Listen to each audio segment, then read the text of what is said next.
Loser boy falls for a beautiful girl, and one day, he recognizes her pet wandering the street. But just as Truck-kun is about to strike, he jumps in to save them both, instead of getting hit. He tumbles off a cliff only to find himself starting life all over again.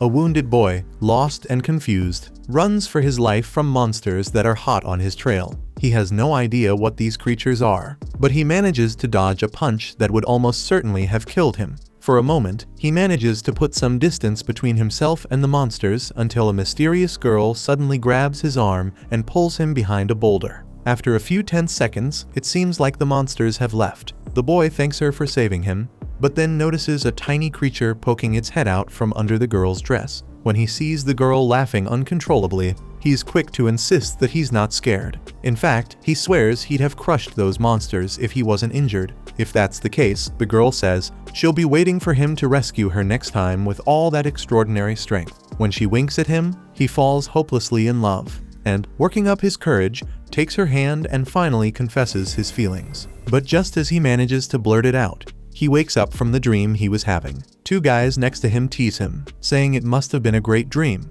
Surrounded by a gang wielding baseball bats, one of them promises the boy will meet his maker for strutting into their turf like he owned the place. Still, the captive boy doesn't seem fazed by any of it. If anything, he just regrets that, for the 1,000th time, he failed to confess his feelings to the girl he loves even if it was only in a dream.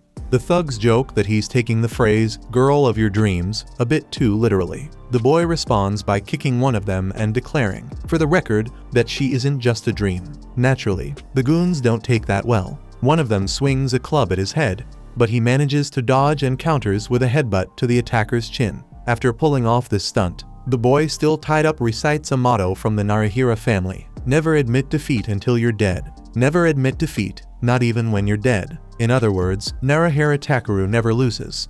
Sure enough, the attackers rush him one by one, and even tied up, he manages to hold his own. Some time later, Narahira is seen riding away on a motorcycle, having escaped those losers. He swears to himself that he'll keep his promise forever.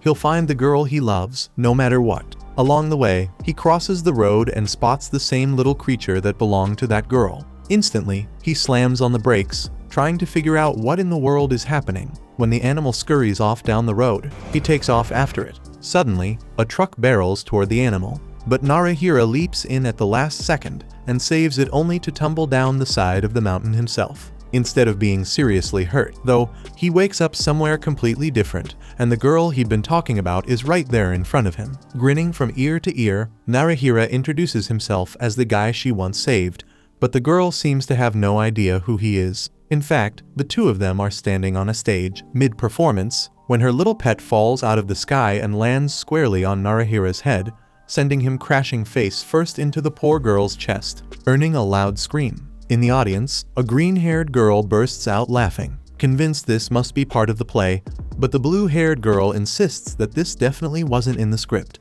Fed up, she turns to Sei, asking if this wasn't way more fun than those boring dances, and Sei couldn't agree more. Still, since today is a special day, he figures he ought to get things under control. So, he triggers a gadget hidden in his hand, shooting out a rope that ties Narahira to the stage. As much as he admires the chaos this guy brought to the show, it's time to sort things out. Finally, the girl Narahira loves slaps him and tells him to get lost. Kicked out, Narahira finds himself out on the street, mulling over how the girl must hate him now, and trying to figure out a way to turn things around. Up ahead, he spots a little boy munching on a kebab, so Narahira walks over to ask if they sell that at the convenience store. The kid has absolutely no idea what he's talking about. Still unsatisfied, Narahira wanders into some random shop and tries to figure out how to buy anything in this place. The clerk pulls up some kind of interface showing the kingdom's currency, and when Narahira tries to open his banking app on his dead phone, he gets booted out of the store. Frustrated, the outsider asks the first person he sees where they are, and the man replies, "This is Joe 7, on Bojo Lane, Denji Hyankayo." Still baffled, Narahira wanders off to a part of town that feels oddly familiar. Maybe he's gone back in time, or something like that. Lost in thought, he's suddenly snapped back to reality by a public announcement. A wave of black mist is about to hit in 1 minute, and everyone must head to the evacuation gate immediately. Caught off guard, Narahira gets stuck outside the safe zone along with a handful of others, as the mist begins to sweep across the area. Nearby, he sees a child about to be swallowed up by the dark fog. Instinctively, Narahira throws himself over the kid to shield them. As the mist closes in, both Narahira and the child are sucked into what feels like an alternate reality. The kid is completely petrified, just like everyone else around them. Alone now, Narahira tries to figure out if any of these people are still alive, when a massive monster appears and starts destroying the frozen citizens. Despite the creature's size and fury, Narahira doesn't back down. He stands his ground and orders the monster to leave them alone. Drawn by his challenge, the giant blasts him with a devastating attack. Somehow, Narahira survives, though badly wounded. He figures he's not going to die that easily, but just as he's catching his breath, the monster launches another attack. And once again, Narahira finds himself face to face with power beyond anything he's ever seen. But this time, a robot appears and lands a punch so powerful that it sends the giant flying several yards away. Impressed, Narahira stares at this mysterious savior in awe. At the same time, the people controlling the robot are trying to figure out how this kid managed not to get petrified, even while standing inside the black mist. That's when the robot announces that the human should stay where he is. It'll keep the Oni at bay. Defying expectations, Narahira stands his ground and declares that if that beast comes back, he'll kick its butt himself. And sure enough, the Oni jumps back into the fight. But the robot insists the kid stay behind. Since they're both piloting the machine, Yuna calls Atsunaga into action, and together they unleash the 5 elements. The Oni rolls toward them, ready to attack. But the robot counters with the 5 thunders, a powerful move that manages to defeat the opponent. From the control room, the blue-haired girl who was watching the whole thing earlier suddenly realizes Narahira is the same kid who crashed the stage. With the black mist finally dissipated, the authorities arrive to tend to the wounded. The 2 robot pilots approach the boy who somehow avoided being petrified, wanting to see if he's alright. Even after being saved, Narahira acts cocky, claiming they only got in the way of the beating he was about to give the giant. This arrogance nearly pushes Yuna over the edge, and she almost lunges at the kid. Atsunaga jumps in to break up the tension before it turns into a real fight. Grabbing Narahira's shoulder, he admits it's wild that the boy was able to walk through the black mist, but that doesn't mean he'd stand a chance against an Oni after all. He's not an onmyoji. Before he can explain what that means, he's called away. Nearby, the girl Narahira had seen turn to stone in his arms is alive and well, and relief spreads across his face as he breaks into a smile. Wandering the streets of Heian-Kaiyo, totally confused, young Takeru tries to cheer himself up by recalling a saying from the Narahira family, "Don't think until you've eaten." That's when the girl from his dreams reappears, looking annoyed now that she recognizes him. She scolds him for ruining an important play, especially since even the Emperor's chief advisor was in the audience. Still, she's kind enough to notice he's hurt and decides to help him out. She takes him to a place where she offers him some food. While they eat, he shares his story, and by now, she's pieced together that he's from another world. She's amazed when he tells her he managed to walk through the black mist, something that's never happened before. Curious, Narahira asks what the mist and the Oni are. A man sitting nearby explains that Oni are humanity's enemies from another world, and the black mist is a phenomenon that happens when these monsters invade. Guessing that Narahira must be desperate to get home, the girl says an onmyoji could probably make that happen. But Narahira scoffs at the idea, especially since he didn't like Atsunaga and Yuna. The man nearby is offended and explains that onmyoji are the reason the city still stands. They're the ones who control the Shikigami. Another woman adds that the leader of the onmyoji is Abino Seimei. For some reason, Narahira misreads the name as Anbai Hariaki. Later that night, Narahira lies awake in bed,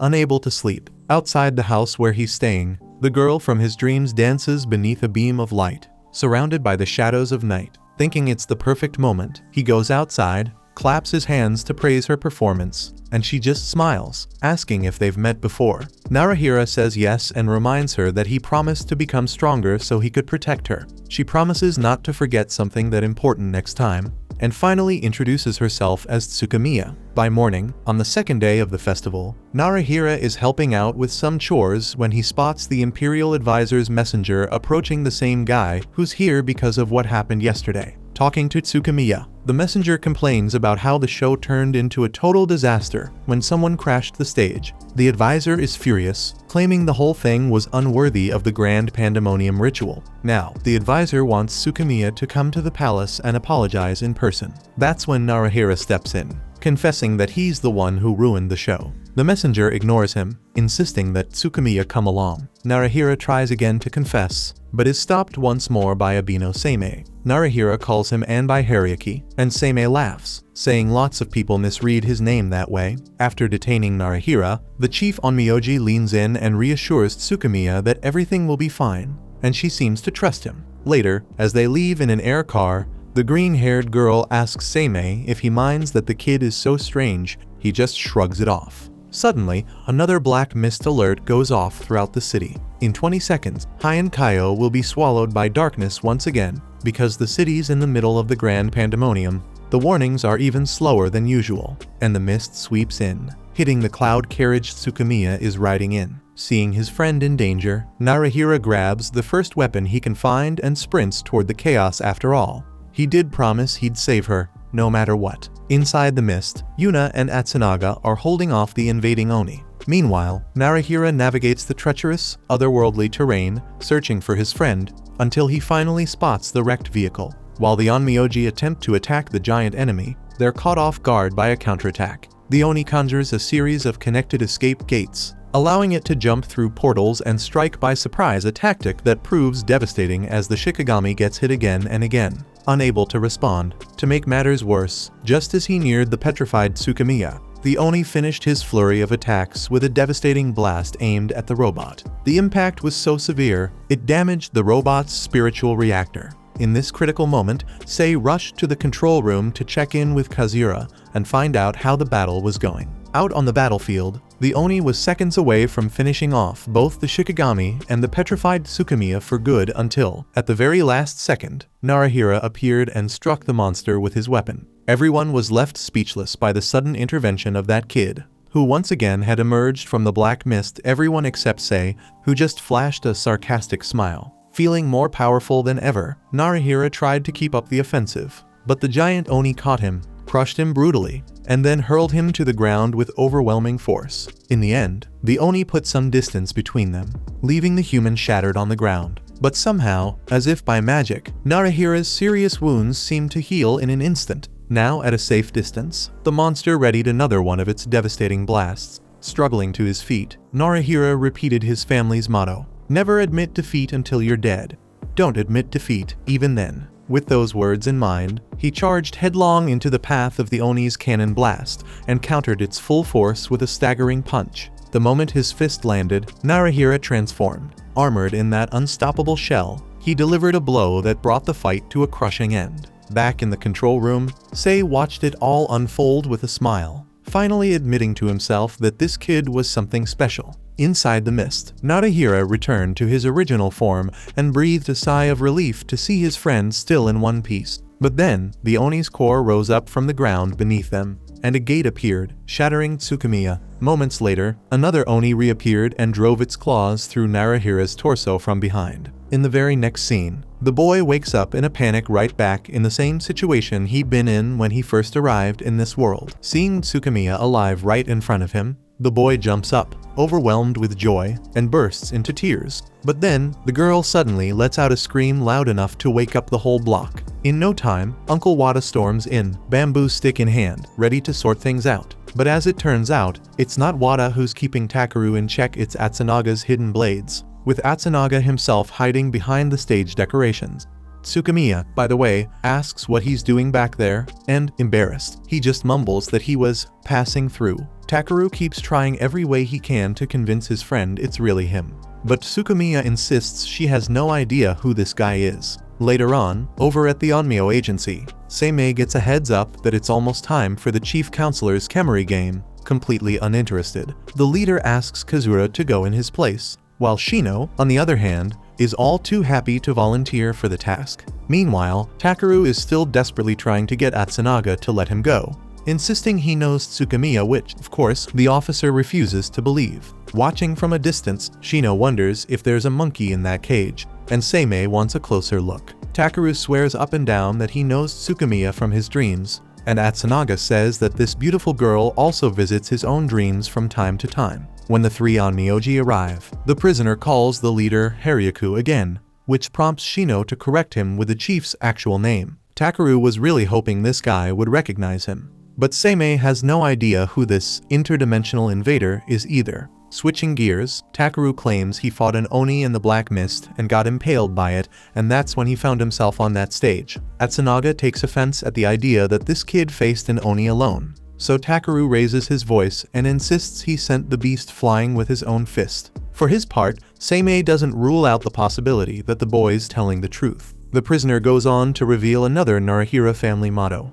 Trust isn't built with words, it has to be proven through serious actions. And so, he asks for the chance to fight an onmyoji, face to face. Wish granted. In the very next scene, the kid is left panting and exhausted. Yura wants to know what they're even doing there. It's already been half an hour. Seimei explains that the prisoner is trying to show off his powers, since he's a candidate to join the 5 stars. But as far as he can tell, the guy chickened out at the last second. With that, Yuna lands a kick right to the poor kid's face and tells him to show some respect for the onmyoji. Disappointed, Seimei loses patience and decides to let the prisoner go after a few more questions. Cut to the next scene. Takeru is sprinting through the city like a maniac, all bandaged up, but stops in his tracks when he sees the place where the festival stage should be. For some reason, everything is taken down, and Tsukumiya and the others don't remember him at all. Looking at a poster, Takeru realizes there are still 15 days left until the festival. In other words, he's ended up back before the girl of his dreams was killed. Speaking of her, Tsukumiya shows up again, pointing out that he's the guy from earlier, trying to act casual. He asks if the stage has ever been built here before, and she's baffled apparently. That structure has been standing for over a century, built for every centenary pandemonium. As for the event itself, she explains that the Emperor's chief counselor will be watching the first performance. Takeru remembers who that is and asks when the guy's supposed to arrive. Tsukumiya says it'll be in 15 days, and suddenly it all clicks for Takeru this time. He swears he'll do whatever it takes to protect her. Walking away, he realizes he really has gone back to before that fateful day, and that Tsukumiya died on the day the counselor came to see the show, which means Takeru Narahira has exactly 2 weeks to get strong enough to stop it from happening. With that in mind, he heads straight to the supposed Haryaku and asks to be taught all about this onmyo business. After all, the leader of the pilots would definitely be interested in someone who defeated an Oni single-handedly. Joining forces could be a huge advantage. Kazura accuses him of bluffing after embarrassing himself earlier, and Seimei also wants to know where this kid gets his confidence. Either way, he agrees to help Takeru after all. It took guts to come back after the humiliation he suffered, and that's a quality the leader genuinely admires. On the flip side, Takeru now has just 1 week to prove he's not a fraud. No time to waste. The very next day, Kazura teaches Takeru that onmyo techniques are all about channeling spiritual power to convert the 5 spirits: water,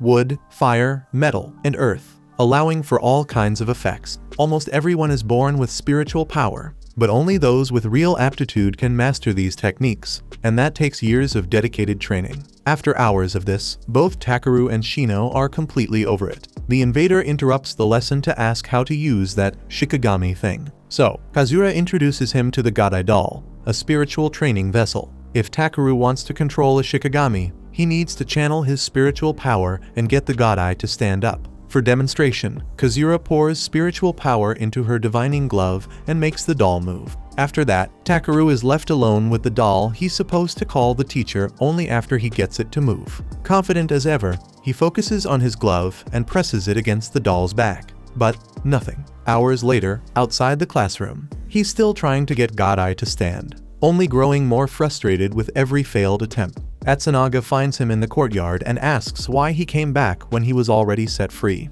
even though he admits Takeru's story is hard to believe. The pilot is curious about what's driving him to prove himself so desperately. Takeru, for his part, says it doesn't matter anymore. All that matters now is getting stronger so he can protect what's important to him. Hearing this, Atsunaga points out that the kid doesn't even have the basics down to control a shikigami. So, to help him reach that level, the onmyoji places a hand on Takeru's back, forcibly expanding his capacity. Takeru asks if he'll get even stronger than this, and the pilot says he will if he has enough determination to withstand the pain. With that, Takeru tells him to go for it. But the suffering turns out to be way worse than he ever expected. Later at home, with a pendant in hand, Atsunaga admits that you can't protect anything unless you're strong. Suddenly, Takeru sneaks up behind him and startles the guy by asking if he's a Tsukumiya fan too. The pilot snaps back, demanding to know what this fool is doing in his house. So Takeru explains that he has nowhere else to go and thought maybe he could crash at his great friend's place. Atsunaga says he's not about to let some grown man freeload under his roof. So Takeru reveals that the only person he knows here besides Atsunaga is Tsukumiya, and heads for the door, planning to ask her for a place to stay. Faced with the situation, the onmyoji gives in and lets the drifter stay, and the homeless guest pays him back by whipping up a phenomenal meal. Sitting at the table, Yura wonders aloud why she was even invited, and Takeru explains that it's a gyoza party everyone's supposed to dig in while it's hot. Skeptical, Yura insists there's no way some slacker like him could have cooked anything good, but as soon as she tastes it, she's forced to reconsider. In the next scene, Yura heads out, arms loaded with leftover lunchboxes, and makes it clear that just because the kid can cook, that doesn't mean she's suddenly a fan. Shifting gears, Atsunaga asks Takeru who he wants to protect, and Takeru confesses it's Tsukumiya. So the two of them sit down for a serious talk about the situation, and the pilot learns that his uninvited guest is, in fact, a time traveler who knows that Tsukumiya will die in 15 days. Atsunaga, being honest, says the whole story is too wild to buy just like that.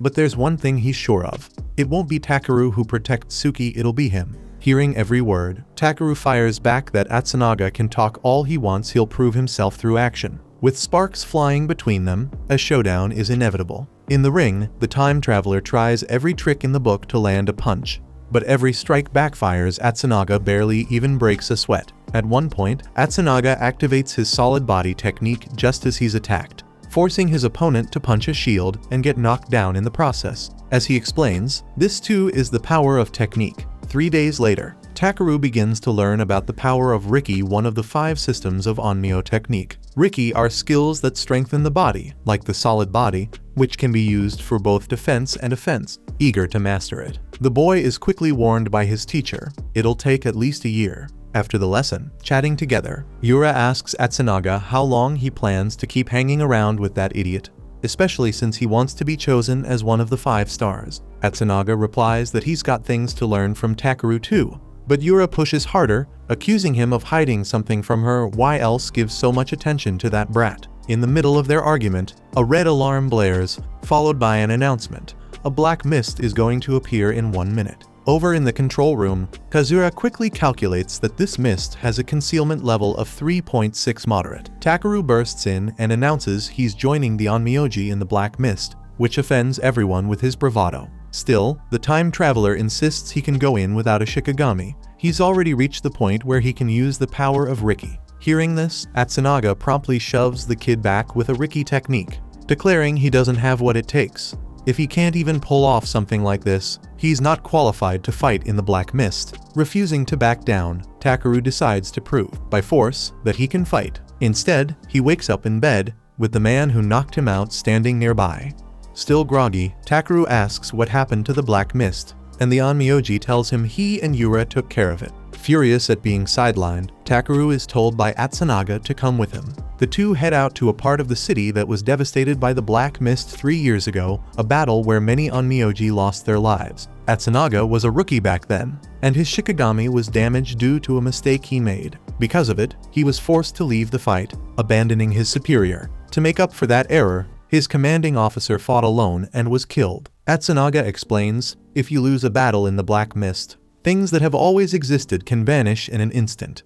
And if you go in unprepared, you risk losing everything. An onmyoji's duty is to risk their own life to destroy the Oni.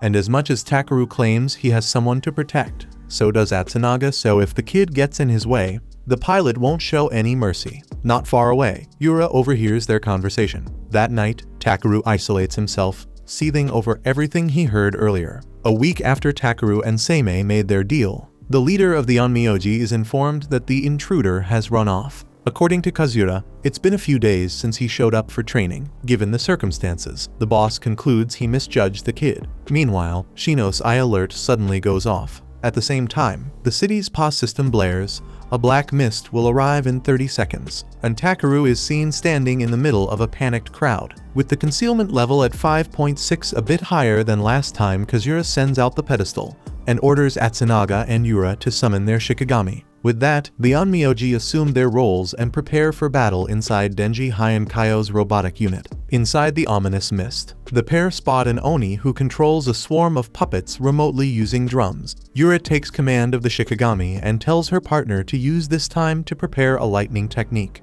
So, when the puppets come flying at the robot, Yura casts premonition vision and predicts every movement, taking out each puppet as it approaches.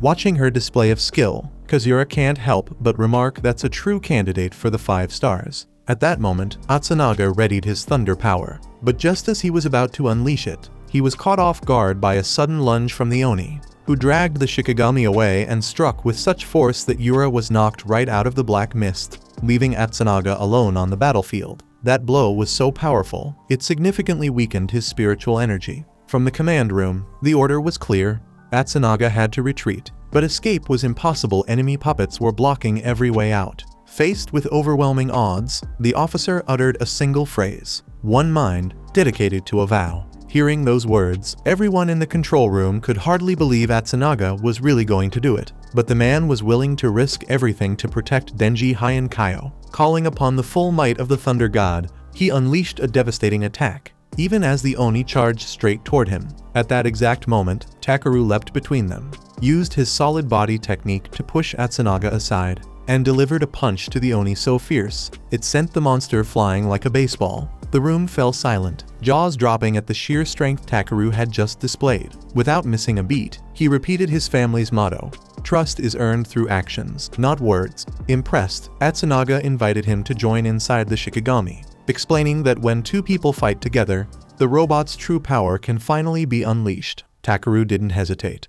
He jumped right in, and together they synchronized perfectly, responding to the Oni's wave of puppets as a seamless unit. When it was time to strike back, Takeru unleashed such overwhelming power through the Shikigami that even its appearance shifted, becoming a more monstrous version of itself. With a thunderous blow, the duo landed a punch on the Oni that ended the fight in an instant. The sheer brutality left everyone stunned. With the battle won, Takeru stepped out of the black mist with his new partner, and couldn't resist teasing Yura only to get a spinning kick to the face for his trouble. Seimei quickly reminded everyone that fights between Onmyoji are forbidden, but Yura just shrugged, pointing out that this kid wasn't one of them anyway. And with that, the leader turned to Narahira Takeru and officially invited him to join the team.